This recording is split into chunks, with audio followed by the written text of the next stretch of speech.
We used to be made of shadows in the old cinema of the East. Yuri was a human, golden thing, the heavy gloom of a cheekbone in a dim Hong Kong alley, skin that carried the warm texture of a lived-in story. But somewhere between the grain of the film and the glow of the smartphone, we stopped filming faces and started rendering ghosts.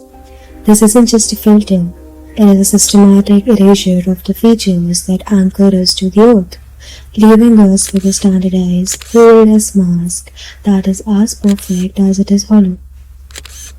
Today, we are performing an autopsy on the digital mask to ask what happens to our culture when it decides its own reflection is an impurity. Hi guys, welcome to my YouTube channel. So this video is about something that came to my notice very recently because I was getting to know about K-pop, which is Korean pop culture. I was just going through various articles and various posts and reels, and there was this reel that came to my feed, and I got to know that there's this crazy whitewash culture that is going on in Korea. And there were some pictures of celebrities actually looking like this, and they just whitewashed them and made them look very different.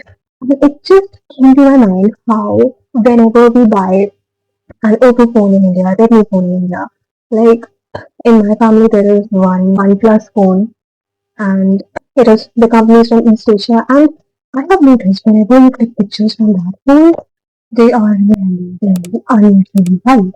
And my skin is not that white. So whenever I take pictures from that phone, they are so unusually white. It's crazy. I just thought that these companies maybe don't have a good camera, or I don't know, it's a marketing strategy or what. But then I realized that these are actually East Asian companies. So by default, your camera is put up to a setting where they just whitewash your face whether you want it or not. And this was like so new and so crazy to me. So I hope you got the title for today's video, content production, and today's video is basically about the culture of whitewashing the skin and making it flawless that is going around in East Asia. That is rarely prevalent in East Asia.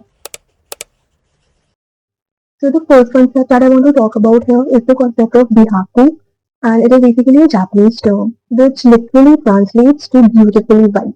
So I was reading a lot about it, researching, and I realized that a lot of articles and media make it look in a way that this desire to look white comes from the fact that the East Asian people they want to look like the Western people, but actually that's not it. In most of the East Asia, this desire to be seen as white it predates contact with the West by over 1,000 years. So basically, Bihaku is not really about race. It is not racism, but it's a lot about the class, right? It's a lot about your status. There is literally an old saying that says white skin covers seven of your flaws. If you have white skin, that will cover seven of the flaws. And this is also so prevalent in India because I hear people saying all the time that, um, you know, she's not really beautiful, but she is white, so she doesn't look that bad. And I'm honestly so disgusted by this mentality, but this is also prevalent in East Asia. And this is an old saying in the East Asia that if you have a fair skin, that then your seven other flaws would be covered by it, which means that according to society, you don't have ideal features, or you don't have ideal hair, or I don't know, you don't have the ideal body, then they would all be covered just because you have a white skin. Like your white skin would compensate, your fair skin would compensate for every other flaw that you have. So basically, fair skin here is seen as an ultimate filter which will increase the overall beauty of a person. Desire of coding skincare and glass skin, everything, looking your skin looking like glass or marble or porcelain or beautifully white. If these are all just like old traditions which have been picked up and just repackaged and sold in the form of skincare and dermatology. That is it. Ce renversement des rôles, que d'une certaine façon c'est l'objet qui se sert de l'objectif, qui passe à travers l'objectif, et non pas le sujet qui impose sa vision, etc., grâce à l'appareil technique. C'est-à-dire qu'à ce moment-là, c'est le monde qui s'écrit de lui-même, donc l'écriture automatique du monde à ce moment-là, mais quand même grâce à l'objectif. Mais dans ce cas-là, la technique, elle est à condition qu'elle ne devienne pas dominante. Now I want to talk about the Baudrillard simulacrum, and I have talked about this theory in my previous video as well, and I would like to mention it here again. Where he said that there is a simulacrum. He said that simulacrum is basically a copy that has no original, and I will explain it to you. So basically, when me and my friend we go to a Korean photo booth, we stand there with our real skin, right? I stand there with my real skin that has pores and acne and pimples and blackheads and our real skin colors. We stand there and we look in the photo booth. The photo booth takes a picture of us and automatically makes our skin tone 4 times lighter. To an extent that even a lot of our facial features are not highlighted enough. They are all washed out. And they don't even ask us to do that. They just automatically do it. Right? So the photo booth looks at me and it takes a picture of me, which is not me. Takes a picture of me that does not look like me at all. That does not really look like me because that's not my real skin tone and that's not my real features because they are all being blown out of proportion because of the lightness. And then it prints out those photos, right? I get the photos which barely look like me. Now, this is what simulacrum is. A copy. So the script that I got from the photo booth, it's a simulacrum. It's the copy of my face, but there is no original picture of my face. Therefore, it's just a simulacrum, and the thing is, there is no original, right? His theory says that simulacrum is a copy that has no original, and there is no original because the original picture was never captured. My original face was never captured. Only the copy of my face was captured, and that is what came out. So that's what simulacrum is. This was an example, and now imagine every camera that I ever take my picture from. Okay, and you guys have never seen me personally, right? So if I take this YouTube video that I'm recording right now and put a filter on it that again lightens my skin and clears out all the texture of my skin, so you guys would never know what I really look like. So that version of me that you guys will see on the screen, that will actually become a reality because you guys don't know. No one knows how I look originally. You guys only know the filtered version of me, so ultimately that will become the reality of me. And that is what happens with the celebrities. Every camera, every app, every phone that we use, the entire country is putting that filter on them. So no one, except from the people who have seen them in real life, no one knows how they really look. So ultimately, that filtered version of them has become the reality. Je pense alors il y a une inversion là en fait dans l'ordre de l'analyse parce qu'on fait toujours passer effectivement d'abord les choses physiques, enfin les sciences, la biologie, etc. semble être le socle de vérité des choses. Et puis après il y a la culture, il y a les mentalités, etc. Or il est très clair que les sciences, les techniques, etc. sont produites par un ordre de mentalité, je veux dire, une vision du monde, beaucoup plus centrale, une vision du monde, bien entendu. We all think that they have a skin that has no texture, which is a glass skin, which is a marble skin. It has no texture, no pores, nothing. But in reality, they don't look like this. We don't know their original skin tone. We don't know their original skin texture. And maybe we will never know because of those filters. This is basically the theory of simulacrum given by Jean Baudrillard that I'm applying here. This is East Asian culture, whitewash culture. Basically, in the beginning, we used media to show the reality. Then we started using media to hide the reality using makeup. And now we have reached a point which is hyper real. Where this whitewashed digital face is not a real person. It is just a mathematical average of what a good looking person, according to the society standard, should look like. We are all becoming the same person because of this culture. We are all running after the big eyes and the small nose, but What we are actually forgetting is that the flaws, the so-called flaws of our skin, are what give us the individuality. If you take the skin of five people, what makes the skin different? The skin tone, the skin texture, the freckles on the skin, or the pores on the skin. That's what makes every skin unique and every skin different. And that's what individuality is. But we are all seeking after this illusion to become this same perfect person. And the thing is, why they are doing this is because they are selling you idols. What are idols? Something that you idealize, someone that you look up to. He is my idol. I look up to him. So they are making our idols look like this so that we look up to that skin. They are making the skin of our idols like that so that we look up to that skin and we run after that skin.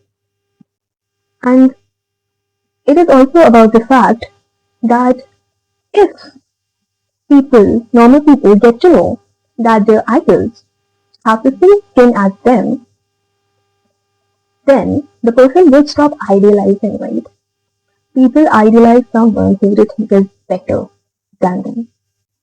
Voice. It was more than just hearing Satoshi and voice for the first time, it was seeing them for the first time. There are two terms. One is the girl next door, and then one is the idol. Girl next door influencers or actors or actresses, they are people who want to relate to their audience. They want their audience to feel like they are a part of them, they are similar to them, who understand them, who are like them. But idol is someone who is packaged in a way that the normal people should look up to them. So if the normal people get to know that their idol has the same skin as them, then what the hell are they looking up to? And that's not how it works. Then why would anyone idolize them? Therefore, the idols are packed in a way that people chase what they have. People think that they don't have, the normal people think that don't have what the idol has and they run after it. They try to chase it, they look up to it, they idealize it. There's a very beautiful movie by, I have mentioned it in my previous videos as well. It's called The Perfect Blue. It's a Japanese anime movie by Satoshi Kon. And this movie is basically about an idol who switches her career and goes into acting. And the thing is, the movie captures her in her natural state when she's at home, she's working, or she's going through something. In those scenes, the real version of her is seen, her natural skin, her in gym life, her messy hair, her normal clothes.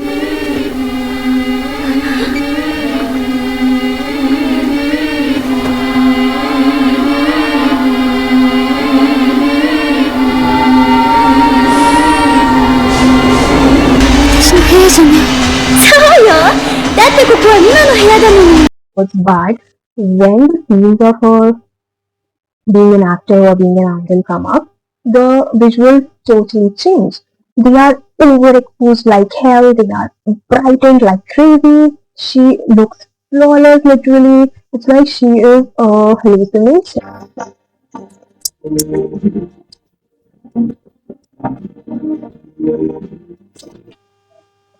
It's like she is just another digital project, which is called Simulacrum simulation.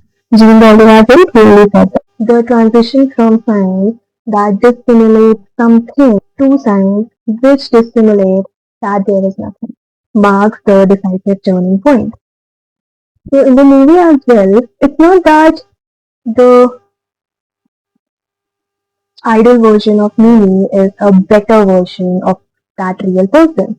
It is basically a ghost of her that is trying to kill the raw version of her because the real version of her is too human to be seen by people. It's too full of flaws, it's too raw, it's too humane to be idolized by people. So I will take you to the 90s cinema of Hong Kong, and especially in the movies by Wong Kar Wai. He actually treats the characters' faces as a landscape. I want to take you to this period when the cinema felt really alive.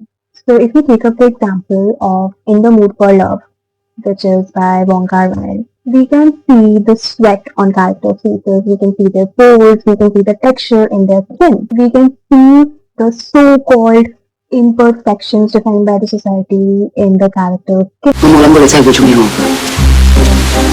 我都冇諗過，嗰陣時係想知道你點開始。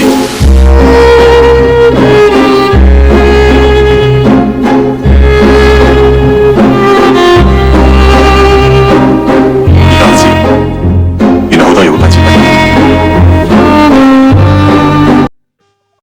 This honestly makes the characters feel human and alive because you can literally feel the tension of the room in their faces. And at that time, filmmakers actually use shadows to create depth. Now the thing here is that everyone's face reacts differently to shadows. This is again where the individuality comes. Shadows allow for individualism because everyone's face reacts differently to it. And watching that film actually makes you think that yes, I am looking at a living, breathing person. Figures between me and this chair. I was younger then. Do you know what a 1,000-foot magazine of film feels like? It's basically 40 kilograms, right? With the camera. Boom, boom, Tony, quickly move. I can't do it anymore on my right leg. And then, okay, following Tony. Oh, thank you. Oh, leaves the frame. Bang! I hit my head every time. Application of the space that in which you work, whether that space is here or physical or emotional. I think that's really what it's all about. But if we take the example of the modern C-dramas are the Chinese dramas. So let me take up the example of Hidden Love. So the visual style has totally flipped. It is actually called the high key lighting, where the lighting comes from every direction all at once.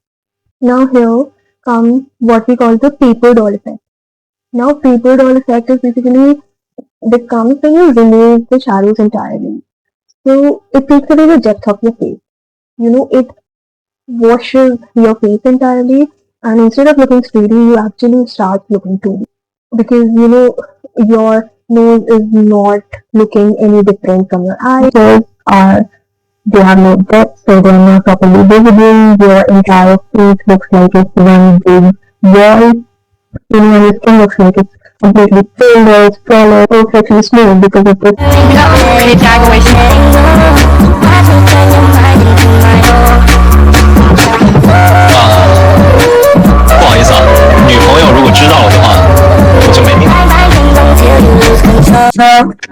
And this is not by accident. This is a completely sane choice of filmmakers because they are essentially pushing every actor, every person towards that single standard of beauty, towards that poreless, light, smooth skin. And this is where standardization comes into play. So in the past, there used to be individualism, and today there is just standardization. So to the core, if we go to the bottom, we will see that in the 90s, they focused on the individual, the messy, sweaty, real human being. Today, they only focus on the identity, the perfect marketable image. When we talk about the tech giants of East Asia, like we have Oppo, we have Xiaomi, which are very well used in India as well now.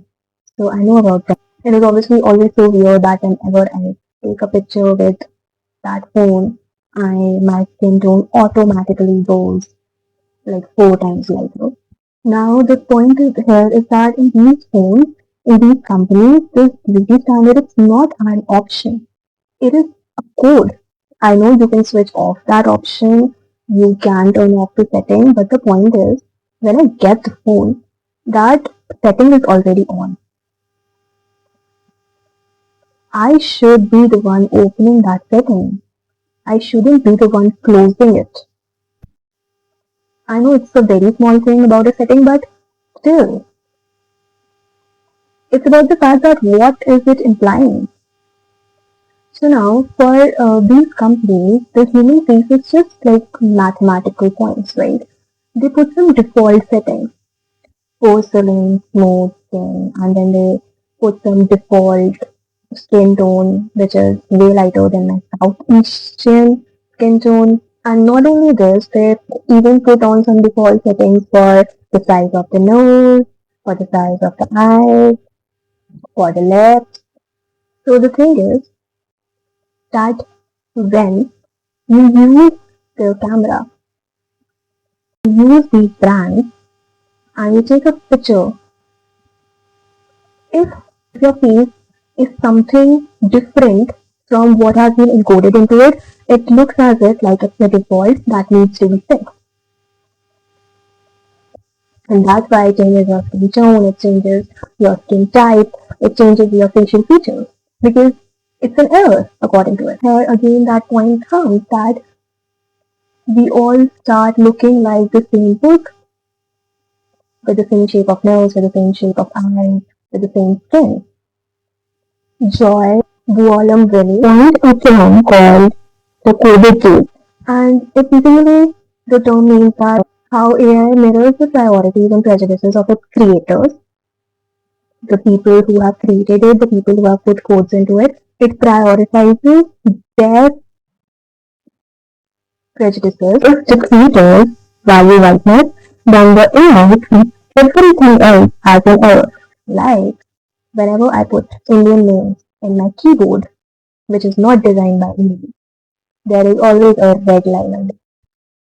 But whenever I put Western names in my keyboard, there is no red line under it. And because of all of this, there begins a feedback loop. And feedback loop is basically when I take a picture of myself with of the filter that lightens my skin tone and makes me feel less.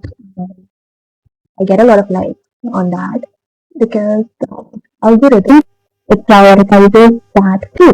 So I get a lot of likes and I realize that this is what works. This is what's better because people like it more. And here comes the point when the user starts seeing their real faces as the broken version of what the filter has given them. There's this very beautiful K-drama which is called True Beauty, and in that there is this girl, Jeon Young, and in the series is shown that she is not very pretty, so she's bullied in her schools and in her school and by everyone around her. She's constantly criticized and bullied. So what she does is she starts applying makeup, and when she applies makeup, she sees the difference in how people treat her and how people look at her. So she thinks that okay, this is what people like. This is what works. This is the better version of me with makeup. So she thinks that her original face is actually just a broken version of her and people will never like. And the makeup version of her is actually what she wants, is actually what the people will always prefer. That is actually what she really needs to survive. 초코 브라운 렌즈 장착. 연한 브라운 컬러 섀도로 눈에 깊은 음영을 주면서 언더에는 섀도우 코코, 밑트임 효과를 주면서 마무리하면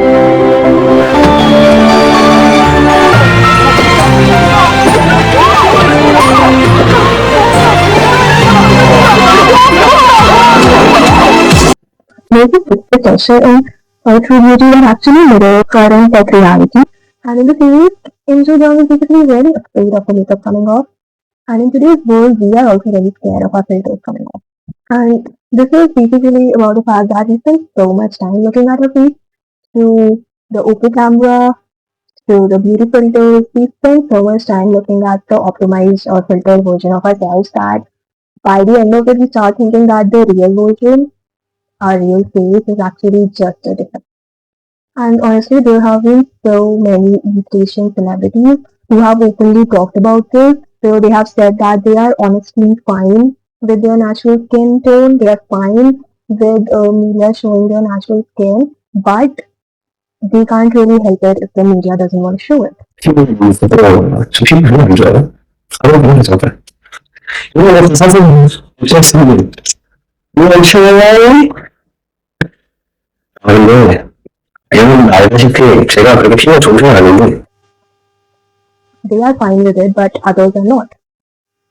And a lot of celebrities have also talked about imagination tax that they have to pay. And imagination tax is basically the fact that they will never be able to see their original, real, unfiltered face on the screen ever. Wherever they look at them apart from the mirror, if they look at themselves on the phone, on the camera, or on TV, or on the billboard, they will always see the filtered version of them and never the original version.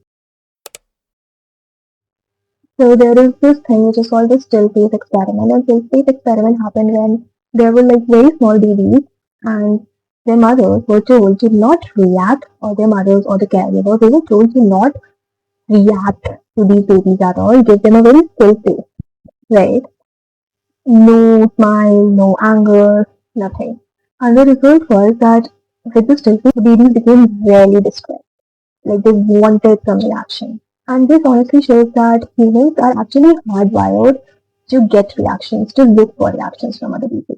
We need to see the micro expressions like the twinkle of the eye, the movement of the muscles to see that a soul is present in the body. So when the media excessively whitewashes the face, so by erasing the pores, by erasing the fine lines, by erasing the texture, the media creates a digital still face of the people. So now because the face no longer reacts with the natural texture or depth, our brain actually stops looking at those people as real human beings. Our brain actually stops empathizing with them as real human beings and starts seeing them as objects, like a statue or a doll. And I know we don't do this consciously, but it actually happens subconsciously. That's why they have all this immense pressure of being perfect, of not making any mistakes, of never having any flaws. And this actually creates a social disconnect where people don't really feel the connection to the celebrities' actual emotions. They feel really distant from them. Like I just talked about the movie Perfect Blue, so beautifully shows the transition of me from a human idol to an object.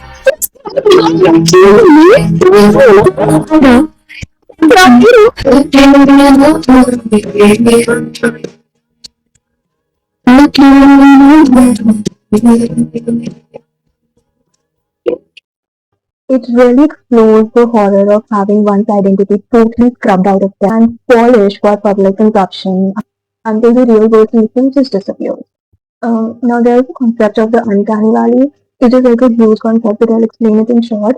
So basically, uncanny valley is about the fact that when something real looks too perfect, okay, so a real human looks too perfect with the porcelain skin and the perfect straight hair and no flaw at all, then it triggers a crazy creepiness effect in our brain, which is honestly a lot like a distress that the babies faced in the still face experiment. And the thing is, when you see the East Asian celebrities in Western media, you realize how much they have been filtered and edited in East Asia, and in the West, you can actually see their real texture, their skin tone, and you can clearly, very clearly see the difference, honestly. And this is what makes us realize that this is actually an editorial choice. This is a choice made by the agency so that the idols, the celebrities, they keep looking unreal. It's real, idealistic. Now, the last concept that comes here is of the cognitive dissonance. Cognitive dissonance is basically when there is a discrepancy between what you believe and what you do. We are taking cognitive dissonance and applying it over here because what you see on the screen, you start believing. You start believing in that white porcelain glass skin. But what you have, that's different, right? It's very different from what we see. So there is a disconnect between what we believe in and what we do. And because this media shows that what is seen It's actually pure, it's actually better. Young kid out there sees this, believes in this, and looks at their own skin, which is not the same. They actually label their own skin as imperfect, as dull. And even though the drama that I just talked about, True Beauty, is really lighthearted, but if you actually look at it, it perfectly shows us the anxiety that forced conformity. Forced conformity is basically you forcing yourself to like look like and behave like everyone else around you so that they accept you. You know, that is conformity. So true beauty really beautifully shows us forced conformity.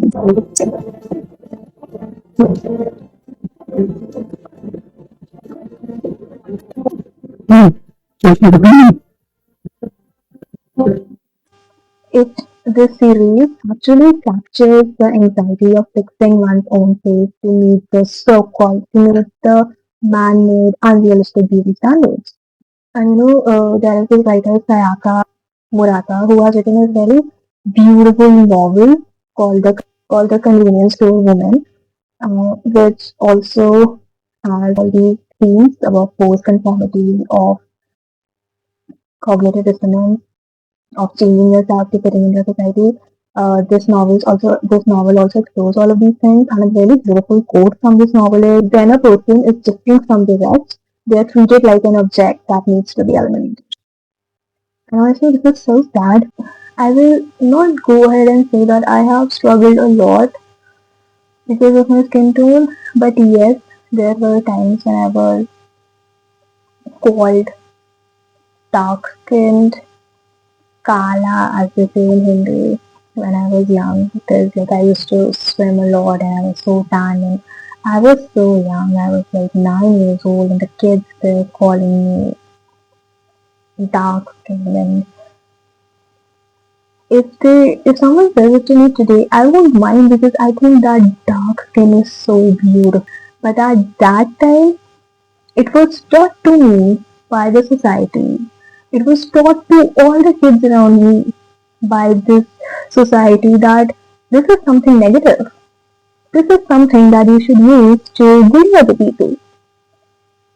That is so messed up. I feel like growing up, there are just so many things that you have to unlearn. There are so many messed up things that are just put into you, conditioned into you by this crazy society. And more than learning, there is unlearning to do.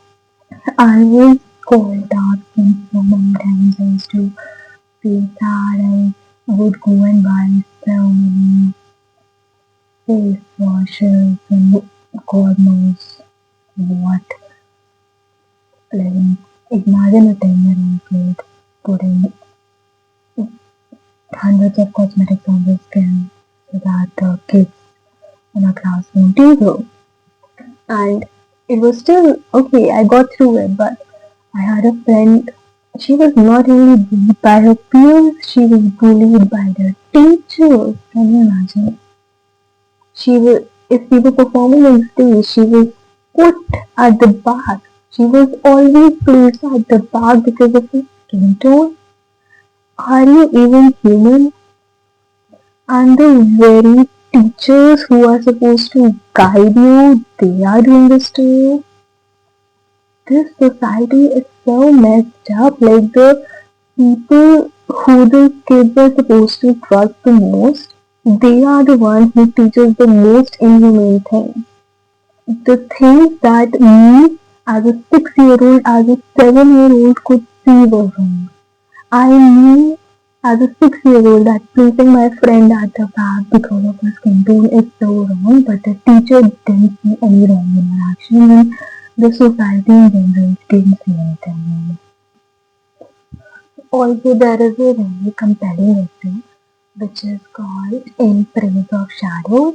So, it's a classic essay that discusses traditional Japanese appreciation for shadows and skin tones before the white standards took over.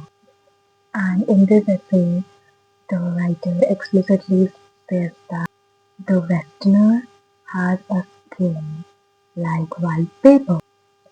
But the skin of the Far Easterners, even the whitest of them, as if a layer of fine dust had been pressed into it.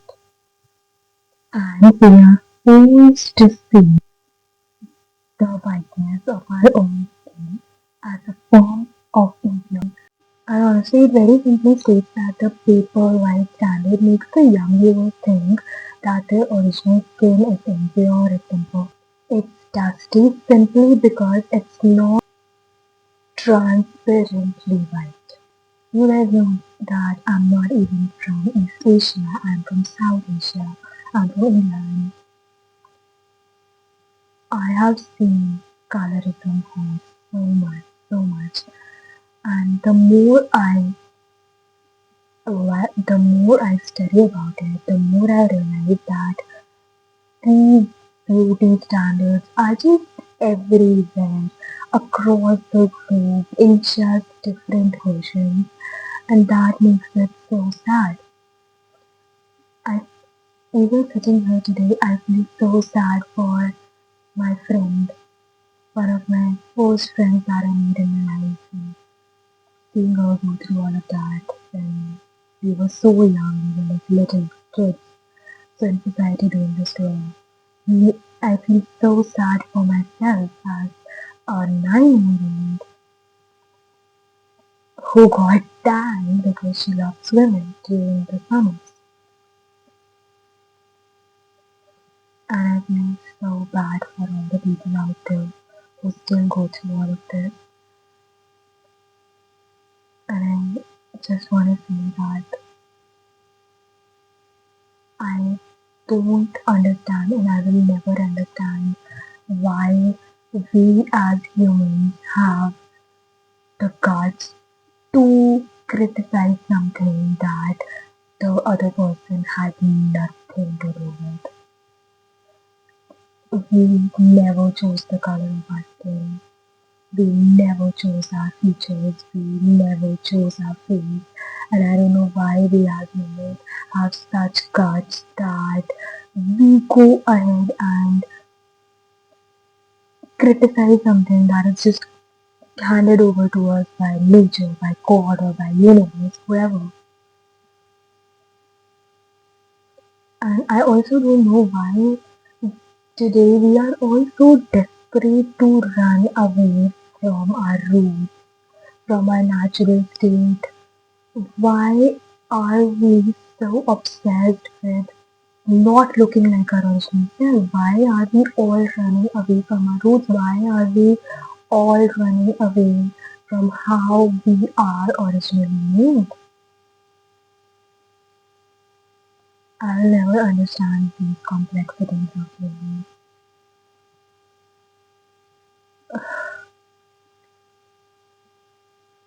And I wanted to talk about this for a very long time because this is one of the things that I have witnessed, I have been through growing up in India. And as I told you, the more I study about it, the more I realize it's everywhere. These unrealistic beauty standards. Oh God, who even started it? So seriously, who did? But yeah, all I can do for now is make this video. So here I am doing that, and I hope you liked it. So yeah, this is it for this video, and I will see you all in the next one. Bye bye.